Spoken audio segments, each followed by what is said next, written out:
एक व्यक्ति कोई जिज्ञासु एक दिन आया। उसका नाम मौलुंक पुत्र था। एक बड़ा ब्राह्मण विद्वान 500 शिष्यों के साथ बुद्ध के पास आया था। निश्चित ही उसके पास बहुत सारे प्रश्न थे। एक बड़े विद्वान के पास ढेर सारे प्रश्न होते ही हैं, समस्याएं ही समस्याएं। बुद्ध ने उसके चेहरे की तरफ देखा और कहा, मौलुंक पुत्र, एक शर्त है। यदि तुम शर्त पूरी करो, केवल तभी मैं उत्तर दे सकता हूँ। मैं तुम्हारे सिर में भनभनाते प्रश्नों को देख सकता हूँ। 1 वर्ष तक प्रतीक्षा करो, ध्यान करो, मौन रहो। जब तुम्हारे भीतर का शोरगुल समाप्त हो जाए, जब तुम्हारी भी की बातचीत रुक जाए, तब तुम कुछ भी पूछना और मैं उत्तर दूंगा। यह मैं वचन देता हूँ। मौलुंक पुत्र कुछ चिंतित हुआ। 1 वर्ष केवल मौन रहना और तब यह व्यक्ति उत्तर देगा। और कौन जाने कि वे उत्तर सही भी हैं या नहीं।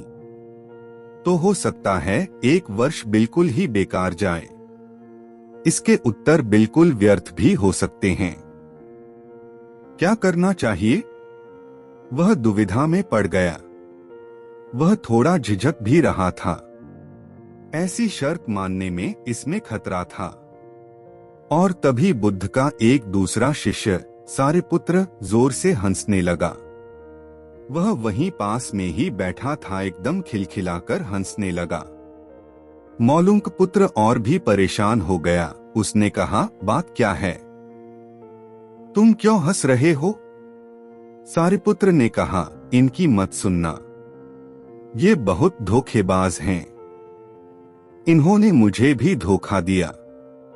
जब मैं आया था, तुम्हारे तो केवल 500 शिष्य हैं, मेरे 5000 थे। मैं बड़ा ब्राह्मण था, देश भी में मेरी ख्याति थी। इन्होंने मुझे फुसला लिया। इन्होंने कहा, साल भर प्रतीक्षा करो, मौन रहो, ध्यान करो और फिर पूछना और मैं उत्तर दूंगा। और साल भर बाद कोई प्रश्न ही नहीं बचा। तो मैंने कभी कुछ पूछा ही नहीं और इन्होंने कोई उत्तर दिया ही नहीं। यदि तुम पूछना चाहते हो तो अभी पूछ लो। मैं इसी चक्कर में पड़ गया। मुझे इसी तरह इन्होंने धोखा दिया। बुद्ध ने कहा, मैं अपने वचन पर पक्का रहूंगा। यदि तुम पूछते हो तो मैं उत्तर दूंगा। यदि तुम पूछो ही नहीं तो मैं क्या कर सकता हूँ? 1 वर्ष बीता। मौलुंक पुत्र ध्यान में उतर गया और मौन होता गया। भीतर की बातचीत समाप्त हो गई। भीतर का कोलाहल रुक गया। वह बिल्कुल भूल गया कि कब 1 वर्ष बीत गया। कौन फिक्र करता है? जब प्रश्न ही न रहें तो कौन उत्तरों की फिक्र करता है? एक दिन अचानक बुद्ध ने पूछा, यह वर्ष का अंतिम दिन है।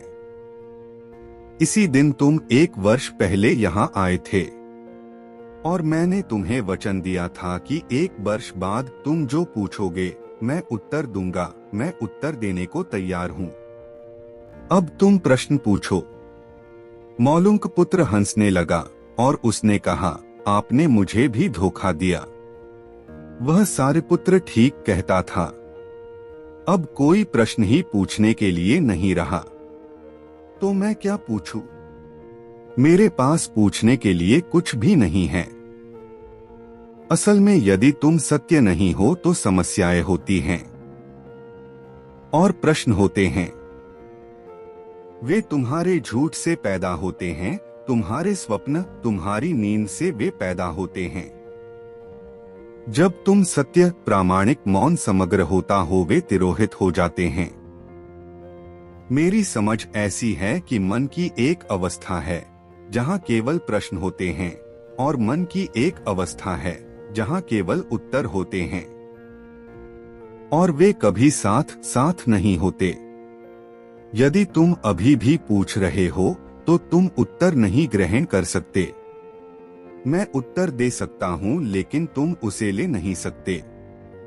यदि तुम्हारे भीतर प्रश्न उठने बंद हो गए हैं तो मुझे उत्तर देने की कोई जरूरत नहीं है। तुम्हें उत्तर मिल जाता है। किसी प्रश्न का उत्तर नहीं दिया जा सकता है। मन की एक ऐसी अवस्था उपलब्ध करनी होती है जहां कोई प्रश्न नहीं उठते। मन की प्रश्नरहित अवस्था ही एकमात्र उत्तर है।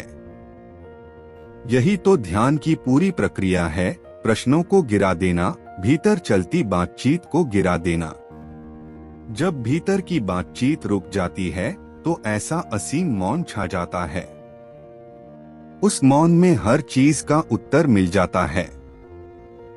हर चीज सुलझ जाती है, शाब्दिक रूप से नहीं, अस्तित्वगत रूप में सुलझ जाती है। कहीं कोई समस्या नहीं रह जाती है।